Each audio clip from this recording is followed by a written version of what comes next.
You're watching The Big Deal. I'm Errol Lewis. It can be hard to determine what's real and what's fake on the internet. And the problem is only getting worse with the emergence of deep fakes, which are videos created with artificial intelligence that allow somebody to alter the appearance to look like somebody else. Experts say that soon enough, deep fakes will be impossible for the human eye to detect. Spectrum News national reporter Evan Koslof takes a close-up look at the technology. I like this. At the Spectrum newsroom in Los Angeles, one of our broadcast engineers is about to get a makeover of sorts, all thanks to deepfake technology. Every face is indeed different. Just watch as it's used to transform our test subject into Meta CEO Mark Zuckerberg. Now take a look as he's morphed into Scarlett Johansson. Oh wow, this is not bad. Even President Joe Biden is possible, although he might need a new haircut to really pull it off.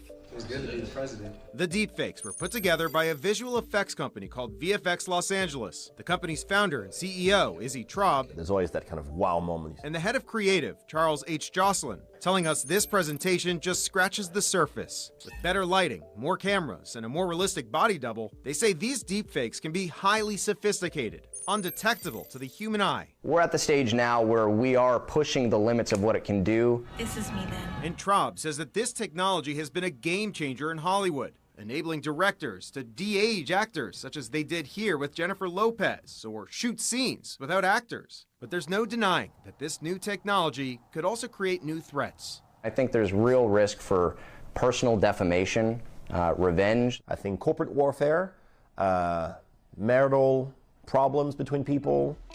And there's growing concern about deepfake technology being misused in politics, creating fake videos to manipulate your vote.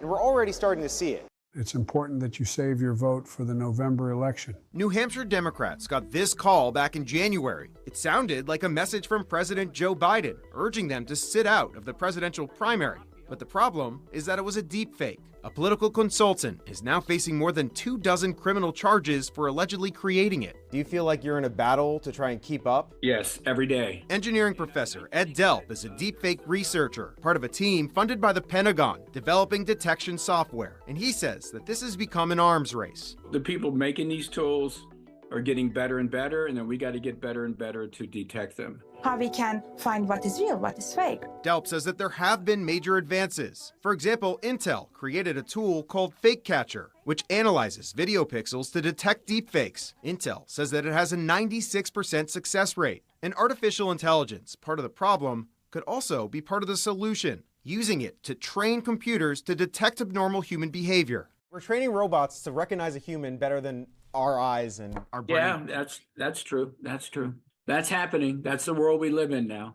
And it's a world that's raising alarm bells on Capitol Hill, prompting new attempts to regulate this new technology. In the House, a bipartisan proposal calls for new deepfake guidelines, including possible requirements on AI developers to better label deepfake video. And in the Senate, another bipartisan pitch would essentially ban deceptive AI material in political ads. Neither bill has gotten a vote so far. Still make some adjustments. Meanwhile, back in Los Angeles, the demo continues. Our model now transformed into Elon Musk. All this a preview of what could be in our future, a world where it's harder to know what's real and what's not. They will be a lot more ubiquitous, and they will be scaringly accurate, and they will be within reach, within a thumb's push. Joining me now to talk more about the role of deepfakes in artificial intelligence in politics is Imran Ahmed. He is the founder and CEO of the Center for Countering Digital Hate. And Imran, your organization tested popular AI image tools and found that they generated election disinformation more than 40% of the time. What really struck me was how simple it seemed, that you could just tell an AI site to generate photos of things that never happened, like an image of ballots being discarded in a dumpster or President Biden in a sickbed in a hospital. Is it really that easy? Well, unfortunately, it really is, and it's now increasingly freely available for anyone to use or abuse. And of course, we know that there are people domestically who might do it, people who are trying to gain political advantage, people who just want to create a bit of chaos. But there are also sophisticated foreign actors who want to disrupt our democratic processes all across the Western world. We've seen this technology threatening the integrity of elections across the European Union and, of course, here at home in the United States as well. And our concern is that despite the fact that it would be fairly straightforward for these companies to put in place the guardrails to ensure that the images of the most well-known politicians in the world, like Donald Trump, like Joe Biden, like the French President Emmanuel Macron, nothing's been done. Let me show an example. This is an AI-generated image of Donald Trump surrounded by black people at what appears to be a cookout. But that never happened. Similar photos of Trump with black people, a key voting bloc, have been circulating on the internet for months. What's your sense of what images like this do? Does it make voters more distrustful and skeptical? Well, I think, directly these images disinform people. They tell a lie. And that's at the heart of every one of these generated images, a lie that someone's trying to sell you. But what they do as they accrue over time is they start to make us doubt reality itself. And look, there can be nothing more toxic to a democracy than not knowing what's true or not. That is the specific tool that has been used by tyrants from Putin to Hitler throughout history, is to destabilize reality so that people don't know what's true or not. So they hold on to the only solid thing in their society, which is the strong man. And I'm afraid that autocracies' rise in the last few years, the rise of the pushing back against democracy, has been, that's been done. At the spear of that movement has been disinformation spread on social media, and now today, artificial intelligence. There are also videos circulating known as cheap fakes. That's basically the less sophisticated version of deep fakes in which real videos are altered, easily done through editing techniques like cropping them in order to mislead people. I'm going to show one of them. This is a viral clip of President Biden at the G7 summit in Italy earlier this month. The Republican National Committee's research account posted it, and it appears to show the president wandering off and sort of confused and so forth. But now here's a picture with more context, which shows the background. And it turns out President Biden was not wandering off. He was actually watching athletes who were part of the presentation. Have we seen these in previous elections, and what impact does that have on voters? Look, cheap fakes have been increasing in recent years. We also tested audio AI tools and found that 80% of the time they were able to produce fake audio of people, which could be overlaid with an image or some video and make it look as though that person is saying something. I do think political parties have a real responsibility on them.